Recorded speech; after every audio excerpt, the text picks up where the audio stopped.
Ready, hot!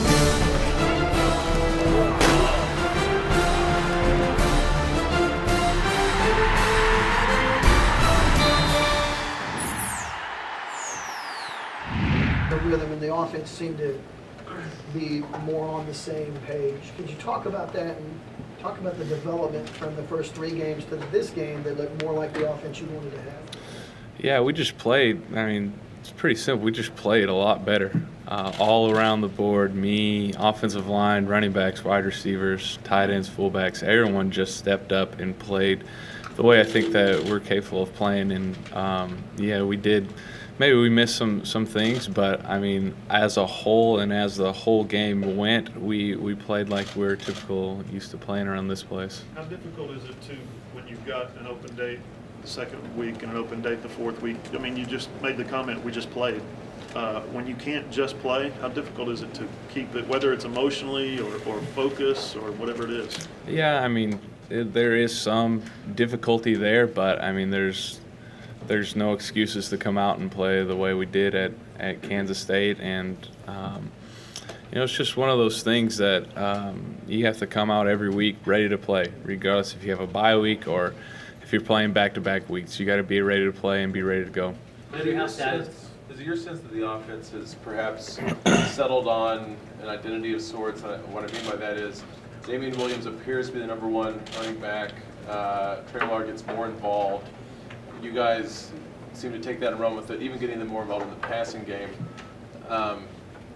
Did somebody put their foot down and say, here's what we're going to do going forward? I think we're starting to build that way for sure. Starting to figure out who's capable of what and who's been ready to play. So I think we're moving in that direction right now for sure. Landry, how much of an emphasis was there last week? Bob was talking about, getting through your progressions and throwing so many different receivers and how much more dangerous that makes the offense.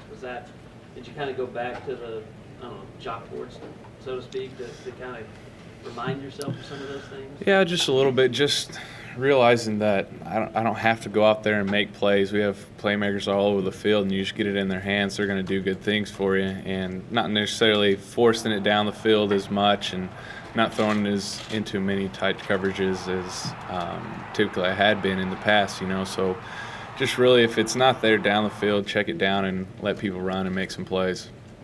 Landry, you've had a chance to play against Texas a lot over the course of your career. Talk about how much easier it is once you've done it once, twice, 3 times to go out and face that cauldron of emotion that you're going to face. Yeah, I mean, you just can't ride the wave. There's a lot of emotion that goes in that game. It's just a different type of game, I think, just because there's so much tradition. You're playing in a neutral location, and it's not really home field advantage, but at one side it is home field advantage, So there's a lot of different things that go into this game, but you can't ride the wave. You have to kind of stay neutral within it. Landry, you threw the ball away a couple times, didn't take any sacks. Was that a huge emphasis for you coming off the Kansas State game to take care of the ball, manage the game, and like you said, let your guys make plays? Yeah, it was more just letting my guys make plays, seeing defenses and not trying to force it into tight spots. That was more of what we were trying to do and more of an emphasis I made. And talk about the Texas defense and what you see out of that defense right now. Year in, year out, Texas is going to have great athletes, guys that can run around, guys that can make plays, So it's going to be a big challenge for us. They do a lot of different things on defense. Their defensive coordinator does a good job with switching up his schemes on what they're wanting to play, bringing pressure, not bringing pressure, playing coverage, So they do a lot of different things on defense, and it's going to be a big challenge for us, for sure. Landry, can you talk about how the feeling would be if you were to win this game and you would have beaten Texas 3 times and becoming the all-time wins leader as a starting quarterback at Oklahoma, if that were to happen?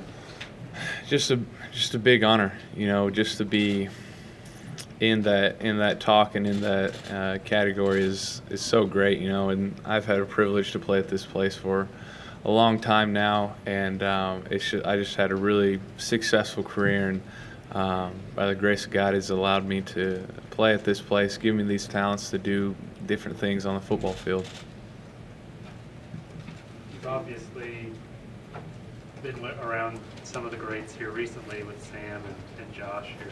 Have you met and interacted with some of the OU quarterbacks of the past that are on that list? Steve Davis had written me a letter, and I got to talk to him before the Texas Tech game. So I got to talk to him for a little bit, which is great to hear from a guy who's been in my shoes, a guy who's played a lot of football at this place and know how it is. Cool. Can you tell me the nature of the letter and the conversation? He just really wanted to encourage me on just keep going, keep leading those guys and keep fighting. You know, regardless of what happens in the next game or the last game, your focus is on this game and always to lead those guys. Did you know about Steve Davis before the letter? Yeah, I knew that he'd won a couple national championships and things along those lines. I didn't know that he had the wins record until the letter and until all this talk kind of came up. I kind of just overlooked it, but great guy, great role model to kind of look up to, and a great Sooner quarterback that's played a lot of big games around this place. Was this the best game you played since not having Ryan Broyles, in your opinion? Yeah, I think so. I think this was the most in rhythm that I've felt in a long time around this place, dating back to even last year. I think what we did offensively was great, and I think Coach Heupel did a great job of developing a scheme and developing plays for us to get us in rhythm and all those sort of things. So I think a lot of credit goes to him, and a lot of credit goes to our offensive line for putting the running backs in good positions and making a good pocket for me. Without being too specific, what did you guys do that got you in rhythm, that made you feel more comfortable? Or be specific. Or be, well, I was just saying, football terminology. Yeah, I mean, I think just maybe some of the things we did with different formations, using Trey quite a bit, and some of the different things that we used with him. I think that was one of the big things for us, is just getting into formations that we liked and kind of creating leverage off of that. Maybe Deron Neal got his first 2 catches. Bester got his first. You seem to have a lot of talented receivers on the perimeters. More and more of these guys begin to emerge. How much is that going to help you? How much is that going to help the offense? That's big. Deron and LeColton came in and did a really good job for us. Just seeing those guys in the game, just more depth that we have, the better at wide receiver, just in case someone gets gassed, someone gets tired, you can put in another guy and have fresh legs out there. What was the talk to the offense on the sideline during the game about? That you looked like you were sort of giving everyone a pep talk at some point. No, just different things that we're seeing out there on the field, making them aware of it so everybody's on the same page. Was that after a successful drive, but not so successful? I think it was after a pretty good drive, actually. I think we might have scored a touchdown on it. Is that right? I'm not for sure. I can't really remember. Just reinforcing some things, maybe? Yeah, just reinforcing some things, just some different things that Tech was doing. So we went on the sideline and decided to talk about it. Is that something that you've done before, or is that something you're trying to establish more? Something we've done before. Nothing really new there, but just kind of want to make our guys aware of some different things that we are seeing. Landry, can you talk about the Texas defense, what you see from them athletically and how they will attack you?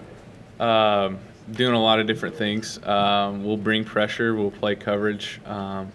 Every year, Texas is going to have a lot of good athletes on their team, a lot of different guys that can make some really good plays. So we're going to be on our toes, and we're going to be ready for it, and hopefully go out there and execute the way we're supposed to. You mentioned Coach Heupel did a good job putting the scheme together and things like that. How excited were you when you got the playbook or whatever last week, the game plan, for some of the misdirection and bootlegs and yeah, stuff really like that? excited. I felt like that was a great game plan for us, and I like the way we used Trey. Like I was saying, I like the way we were switching up formations and using different things along those lines. And yeah, just really excited about it. And I think Coach Heupel and the coaches did a great job of putting together a great game plan for us. He's noted, nationwide for his ability to coach a quarterback. But in terms of play calling and scheming and whatever, I guess he's had his critics. Was this a step, this Texas Tech game, was this a step in his kind of growth process as an offensive coordinator? Yeah, maybe. I just think Yeah, there might be skeptics, but I mean, there's skeptics on everybody. You know, there's skeptics on Coach Stoops, for crying out loud, and he's done so many great things around this place, you know. And so, I mean, I don't know if he necessarily listens to that or anything along those lines. I think that he knows what he is and he knows what kind of coordinator he wants to be, and I think he's doing a great job. And I feel like last week we did a really good job of scheming and putting together a good game plan. One of the things that made the 2008 offense, so dynamic was that they could go tempo and using the same personnel do multiple formations with guys like DeMarco and Jermaine. When you're talking about Trey, kind of going back from tight end to the backfield, is that what you're referring to in terms of how you used him? Yeah, I mean, he's capable of doing a lot of different things, so it's nice to have a guy like that. You put Trey in the backfield and then you line him up at tight end. There's just different things that you can do using him with all of our different schemes that we want to do. This season started, did you ever think that Damian Williams would be a possible receiver for you? And how big was that on Saturday, his versatility? I mean, we started noticing that he had good hands in the offseason, and, sometimes with all of our explosive wide receivers and all the things we do with our tight ends and things along those lines, people kind of forget about our tailback, so I think in a couple games since I've been here, DeMarco was a leading receiver as well, so it's not too surprising to me that Damian played the way he did. I knew that he was kind of capable of doing those things, but it's nice to have a back come out of the backfield and do some really good job in the pass game. It seemed like a couple of times you went through your whole reads and he was just wide open. Is that what it felt like to you? And did you feel like your reads were going better? Yeah, I mean, defense was really sinking with some of our vertical shots and some of the things that we do with Kenny and Sterling and Justin and Trey, just using them down the field, and then he was just kind of in the flat for me, so I tried to dump it down to him. With all the scrutiny, you faced after the Kansas State game, how satisfying was it to go on the road and play that way? Oh, it's great. You just have to realize what kind of player you are. It always feels good to play great. There's not much like it, and especially after the way I played at Kansas State, just to come back with a game like I had. I know when defenses, prepare and look at you, they look for tendencies, and I'm sure everybody's had a book on you. You feel like maybe with this last game you've started breaking some of those tendencies a little bit? Maybe a little bit. I felt like I moved around the pocket pretty good this last game. Made some plays down the field that I needed to start making, and maybe broke a little bit of tendencies last week. You were very upfront with your disappointment in yourself. And, you were likely your harshest critic coming out of the Kansas State game. Did you doubt yourself? Did you have to overcome yourself in that 2 weeks? Yeah, I mean, there's some high parts and there's some low parts, that's for sure. At night you're just thinking to yourself what I could have done better, and especially after the game, that's the worst part. But then once Monday rolls around, you kind of just have to put it behind you and fight those doubts of whether you can actually make plays or not make plays. But it's just one thing you have to fight.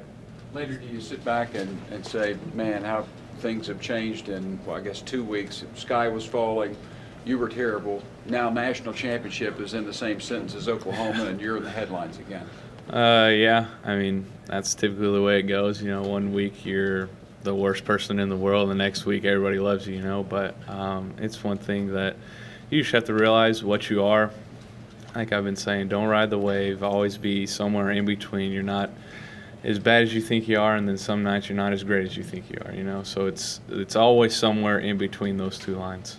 Landry, you said you learned kind of what player you are. Did you learn something new about yourself at that Texas Tech game? Do you still continue to learn stuff about yourself? Yeah, you still continue to learn. You still see that you can make plays that maybe you didn't think you could make, and just in the heat of battle, what type of person you are. And I think that's what's great about sports and what's great about football. You can't really hide in the heat of things, and you're always learning, you're always sharpening yourself.